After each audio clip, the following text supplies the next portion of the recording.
ദീക്ഷാ ക്രമക്കേട് വിവാദങ്ങൾക്കിടെ PSC ചെയർമാനെ ഒഴിവാക്കി ലോക്ഭവൻ. സ്വാതന്ത്ര്യദിനത്തിലെ ചായ സൽക്കാര ചടങ്ങിലേക്ക് ചെയർമാനെയും PSC അംഗങ്ങളെയും ക്ഷണിച്ചില്ല.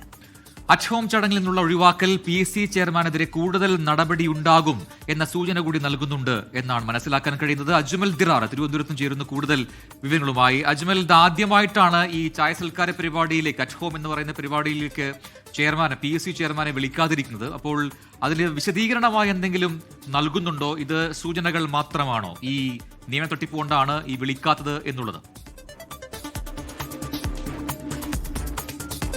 പ്രജിൻ, ഈ സാധാരണഗതിയിൽ സ്വാതന്ത്ര്യ ദിനത്തിൽ ഓരോ സംസ്ഥാനങ്ങളിലെയും പ്രത്യേകിച്ച് കേരളത്തിലെ ലോക്ഭവനിലേക്ക് ഗവർണർ വിളിച്ചു ചേർക്കുന്ന ഒരു ഔദ്യോഗിക ചടങ്ങാണ് ഈ അറ്റ് ഹോം പരിപാടി എന്ന് പറയുന്നത്. അതിൽ മതനേതാക്കൾ, സാംസ്കാരിക നേതാക്കൾ, അതോടൊപ്പം തന്നെ രാഷ്ട്രീയ നേതാക്കൾ, മന്ത്രിമാർ, ഈ പറയുന്ന PSC ചെയർമാനെ പോലെയുള്ള ഭരണഘടനാ പദവികളിലിരിക്കുന്ന വ്യക്തികൾ, ഇങ്ങനെയുള്ളവരെയൊക്കെ വിളിച്ചു ചേർത്ത് അവർക്ക് ചായ സൽക്കാരം നൽകുന്നത് സാധാരണഗതിയിൽ ഒരു കീഴ്വഴക്കമാണ്. അതൊരു ഔദ്യോഗിക ചടങ്ങാണ്. എല്ലാ വർഷവും ഇത്തരത്തിൽ ഞാൻ നേരത്തെ സൂചിപ്പിച്ചതുപോലെ PSC ചെയർമാനെ അടക്കം ക്ഷണിക്കുന്നതാണ്.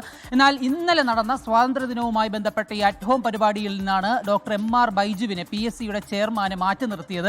പ്രത്യേകിച്ച് ഈ PSCയുമായി ബന്ധപ്പെട്ട് കഴിഞ്ഞ കുറേ ദിവസങ്ങളായി ഉയർന്നു കേൾക്കുന്ന നിയമന വിവാദങ്ങൾ, ആസൂത്രണ ബോർഡിലെ അതോടൊപ്പം തന്നെ സംസ്ഥാനത്തെ ഏറ്റവും ഉയർന്ന പദവികളിലൊന്നായ ഈ അഡ്മിനിസ്ട്രേറ്റീവ് സർവീസുകളിലേക്ക് അടക്കം നടക്കുന്ന പരീക്ഷകൾ, ഇത്തരത്തിൽ നടന്ന പരീക്ഷകളിലൊക്കെ ക്രമക്കേടുകൾ നടന്നിട്ടുണ്ട്. അതിൻ്റെ അഭിമുഖങ്ങളിൽ ക്രമക്കേടുകൾ നടന്നിട്ടുണ്ട്. അതിൻ്റെ നിയമനം ചില താല്പര്യ കക്ഷികൾക്ക് വേണ്ടി അവർ ഈ തരത്തിൽ ചോദ്യപേപ്പറുകൾ ക്രമക്കേട് നടത്തിയിട്ടുണ്ട് എന്നുള്ള വിധത്തിലൊക്കെ ഉയർന്നു വന്ന ആരോപണങ്ങളുടെ കൂടി പശ്ചാത്തലത്തിലാണ് ഈ മാറ്റി നിർത്തൽ. യഥാർത്ഥത്തിൽ ചരിത്രത്തിൽ ഇതുവരെ ഇങ്ങനെ PSC ചെയർമാനെ ക്ഷണിക്കാത്തൊരു പരിപാടി, ഈ പറയുന്ന അറ്റ് ഹോം പരിപാടി നടത്തിയിട്ടില്ല. അതോടൊപ്പം തന്നെ PSC അംഗങ്ങളെയും ഇത്തരത്തിൽ ഒഴിവാക്കി നിർത്തിയിട്ടുണ്ട്. യഥാർത്ഥത്തിൽ PSC ചെയർമാനെ ഒഴിവാക്കി നിർത്തുന്നതിലൂടെ ഗവർണർ ഇതിൽ ഉദ്ദേശിക്കുന്നത് ഒരുപക്ഷെ പുറത്തു വരുന്ന സൂചനകൾ സംസ്ഥാന സർക്കാരിന് PSC ചെയർമാന്റെ കാര്യങ്ങളിൽ ഇടപെടുന്നതിലും PSCയുമായി ബന്ധപ്പെട്ട കാര്യങ്ങളിൽ ഏതെങ്കിലും സ്ഥാനത്ത് നിന്ന് അംഗങ്ങളെയോ ഈ ചെയർമാനെയോ മാറ്റി നിർത്തുന്നതിലും വലിയ തടസ്സങ്ങൾ മുന്നിലുണ്ട്. പക്ഷേ ഗവർണറെ സംബന്ധിച്ചിടത്തോളം PSC ചെയർമാനെ നിയമിക്കുന്നത് രാഷ്ട്രപതിയാണ്. അതോടൊപ്പം തന്നെ PSC ചെയർമാനെ പുറത്താക്കാനുള്ള അധികാരവും രാഷ്ട്രപതിക്കാണ്. അത് പ്രത്യേകിച്ച് ഗവർണർക്കടക്കം ശുപാർശകളും ഇടപെടലുകൾക്കും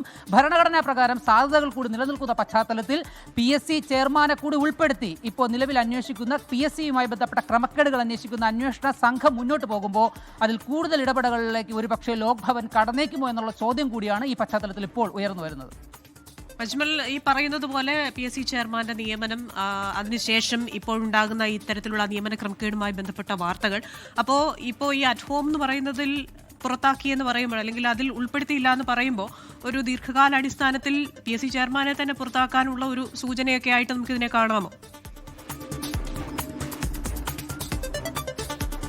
യഥാർത്ഥത്തിൽ നമുക്കിപ്പോൾ നേരിട്ട് അങ്ങനെ പറയാൻ കഴിയുന്ന ഒരു സാഹചര്യമല്ല ഉള്ളത് ക്രിസ്റ്റീന. കാരണം ഈ പറയുന്നത് പോലെ നേരത്തെയൊക്കെ കഴിഞ്ഞ ദിവസങ്ങളിലൊക്കെ ഈ സംസ്ഥാനത്തെ ഈ സാങ്കേതിക സർവകലാശാലയും അതോടൊപ്പം തന്നെ ഡിജിറ്റൽ സർവകലാശാലയുമായൊക്കെ ബന്ധപ്പെട്ട് സംസ്ഥാന സർക്കാരിന് നിയമിച്ച സംസ്ഥാന സർക്കാരിൻ്റെ താല്പര്യങ്ങൾക്ക് വിരുദ്ധമായി ഈ പറയുന്ന VCമാരെ നിയമിച്ച, ലോക്ഭവൻ നിയമിച്ച VCമാർ, അവരുമായി ബന്ധപ്പെട്ട നിയമയുദ്ധങ്ങൾ, ആ നിയമയുദ്ധങ്ങൾ എത്ര കാലം നീണ്ടതാണെന്ന് നമ്മൾ കണ്ടതാണ്. അപ്പോൾ പലപ്പോഴും സംസ്ഥാന സർക്കാരുകൾ, ഭരിക്കുന്ന സംസ്ഥാനങ്ങളിലെ സർക്കാരുകളുടെ താല്പര്യങ്ങൾക്ക് വിരുദ്ധമായി പലപ്പോഴും ലോക്ഭവൻ ഇടപെടുന്ന പല വിഷയങ്ങളും, പ്രത്യേകിച്ച് ചാൻസലർമാരുടെയൊക്കെ വിഷയങ്ങളിലൊക്കെ ഇടപെടുന്നത് നമ്മൾ പലപ്പോഴും കാണുന്നതാണ്.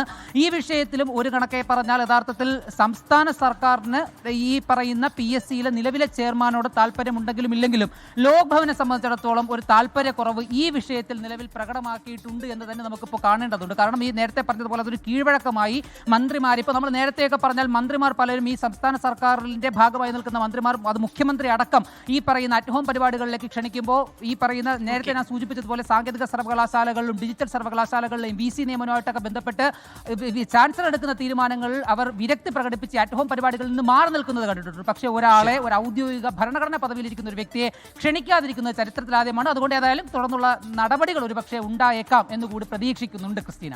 ശരി, അജ്മൽ ദിറാറാണ് വിശദാംശങ്ങൾ നൽകിയത്.